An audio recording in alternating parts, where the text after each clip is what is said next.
Halo, selamat datang kembali di Tofi Family. Kali ini saya akan melakukan sharing edukasi lagi. Topik yang saya pilih adalah strategi sensori oral. Kenapa saya memilih topik ini? Karena banyak para moms atau teman-teman di rumah yang mungkin mengalami hal yang sama, yaitu membuat anak-anak kita itu bisa nyaman untuk sikat gigi atau bisa nyaman untuk merasakan berbagai macam jenis makanan. Nah, yang akan saya lakukan nantinya adalah memberikan latihan-latihan yang akan membantu perkembangan oral motor anak itu menjadi lebih baik. Tapi sebelumnya, kenapa saya pilih topik ini akan saya jelaskan terlebih dahulu.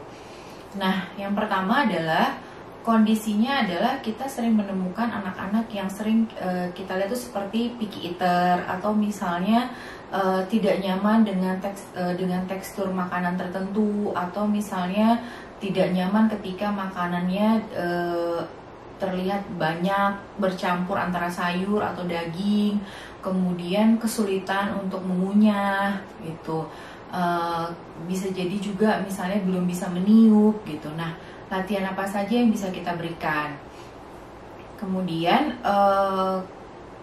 sering kita lihat adalah anak-anak ini sangat sulit untuk menerima tekstur yang misalnya makanan yang sedikit kenyal, kemudian makanan yang misalnya lembek seperti itu. Jadi senang dengan tekstur-tekstur yang lebih crunchy gitu, seperti biskuit mungkin, terus kayak misalnya cemilan snack yang kerupuk seperti itu, atau misalnya hanya senang makanan yang dingin. Jadi misalnya sangat senang sekali makan es krim, atau nasi itu sedikit hangat sudah tidak mau gitu. Terus bisa juga anak-anak ini senang sekali dengan makanan yang rasanya tuh asin, jadi dia tidak mau merasakan yang manis, tidak mau merasakan yang misalnya tawar gitu, atau misalnya pahit gitu, ataupun asem. Jadi hanya senang yang asin. Jadi makanan yang dia terima pun itu kategorinya juga sangat sedikit gitu, karena kondisi pemilihan terhadap tekstur atau temperatur, atau misalnya dari segi rasa. Nah, jadi kondisi ini akan berpengaruh terhadap perkembangan anak gitu.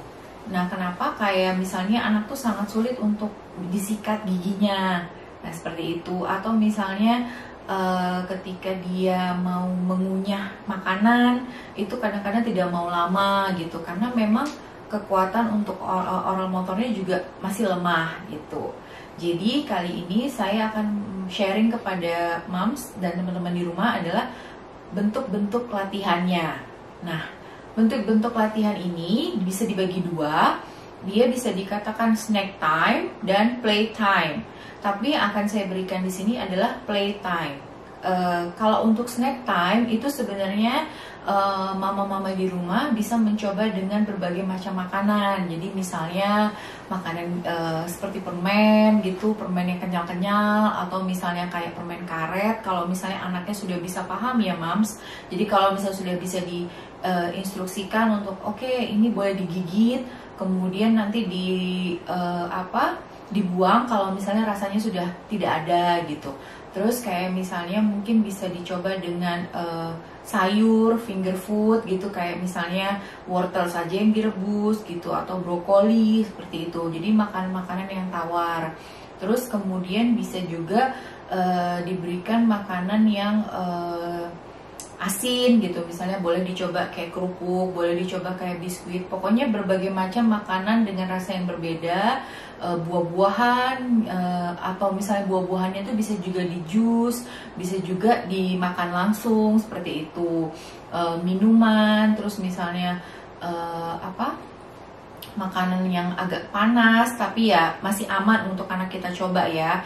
Jadi dia bisa kenal gitu, dengan begitu dia akan mempersepsikan sensasi yang diterima di oralnya itu gitu. Jadi kalau misalnya didapatnya asin, kemudian kita langsung ajarkan, oh enak ya nak, ini rasanya asin. Nah, ini rasanya asin. Jadi itu lambat laun akan diingat oleh memorinya, dan kemudian dia akan tahu gitu. Dan itu juga membantu dia untuk belajar mengucapkan atau belajar untuk menunjuk makanan yang dia mau. Atau misalnya besok kita misalnya bilang, kamu mau yang manis atau yang asin, dia sudah bisa tahu jenis makanan ini manis atau asin. Nah seperti itu.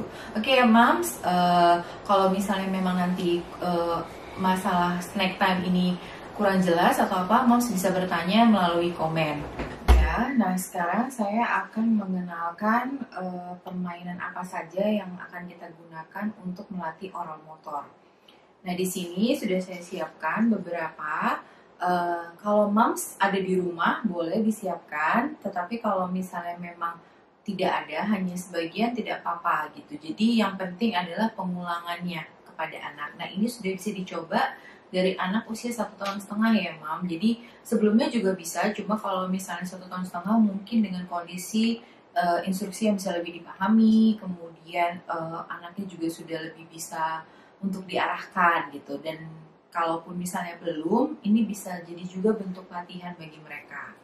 Oke, nah di sini kita akan memakai air sedotan.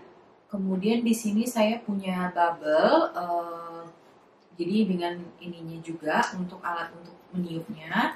Kemudian saya punya korek api, terus punya lilin. Kalau misalnya moms tidak yakin atau misalnya takut dengan penggunaan lilin seperti ini, boleh menggunakan lilin yang sudah banyak dijual ya di all shop ya. Jadi kayak lilin yang bentuknya kayak lampu gitu, tapi sama kalau ditiup dia akan mati gitu. Nah, kemudian ini juga sama kayak trompet seperti ini, tetapi ini fungsinya juga bisa untuk meniup dan bisa memakai bubble juga. Kemudian di sini ada kapas. Boleh mam kalau misalnya mam punya juga tidak punya kapas kayak pom-pom itu sama. Nah, ini kalau kapas pun dibulat-bulat seperti ini juga bisa. Kemudian ini susu. Terus kayak peluit harmonika, tapi kalau tidak punya seperti ini, peluit yang biasa dipakai sama tukang parkir juga boleh, tidak ada masalah. Kemudian ini adalah balon, saya gunakan yang ini karena kalau moms tidak nyaman atau tidak yakin dengan ini karena baunya atau misalnya takut berbahaya buat anak, moms bisa gunakan balon biasa ya, balon untuk kayak acara-acara anak ulang tahun gitu. Yang penting aman dan senyamannya moms di rumah. Kemudian satu lagi adalah kertas ya, kertas kertas buku seperti ini juga boleh. Kalaupun tidak ada kalau tidak mau menggunakan kertas, boleh menggunakan tisu. Oke, kita mulai ya moms. Di sini sudah saya siapkan bubble, dan ini saya pakai yang ini dulu ya moms. Nah seperti ini. Kemudian ajarkan anak untuk meniup.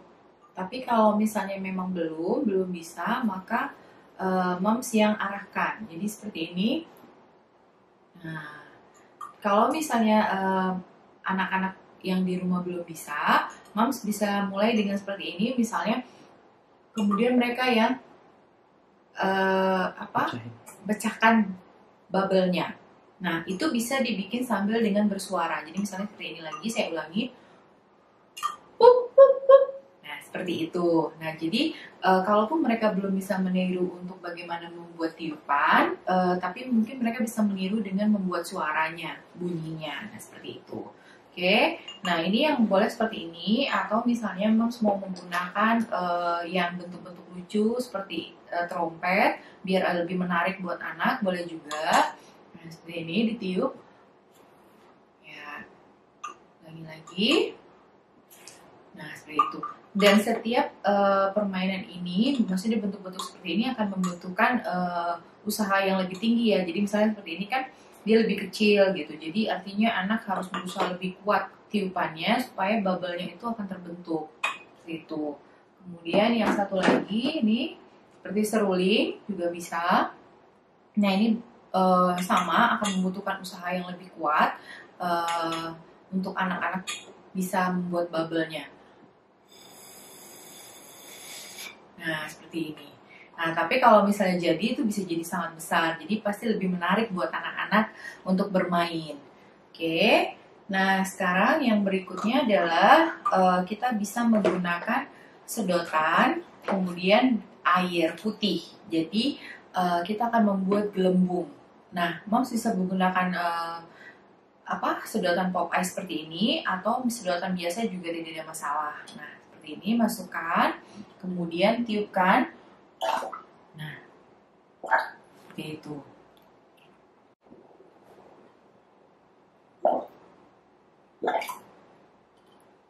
Selanjutnya dengan media yang sama yaitu sedotan bisa digunakan sambil menggunakan kapas tadi yang sudah disiapkan. Jadi seperti ini, boleh dibuat bulat-bulat dulu ya, Moms, biar lebih gampang untuk anak. Nah seperti ini. Ini bentuknya itu kita seperti menghisap. Jadi nanti kapas ini akan menempel di sedotan. Nah, kemudian dari sini nanti misalnya kita pindahkan ke sini. Seperti itu. Oke.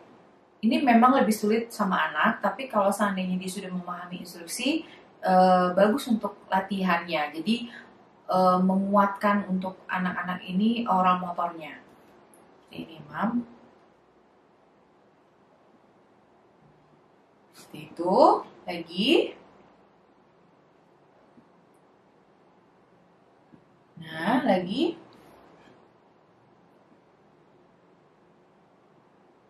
Ya.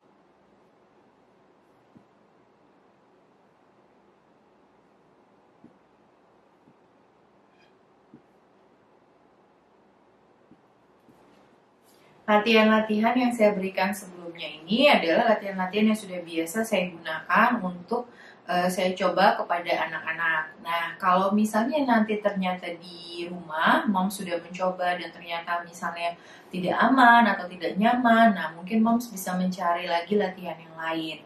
Atau misalnya kurang terstimulasi atau apa, tidak perlu berhenti sampai di situ. Latihan ini harus terus diulangi agar mendapatkan hasil yang lebih maksimal.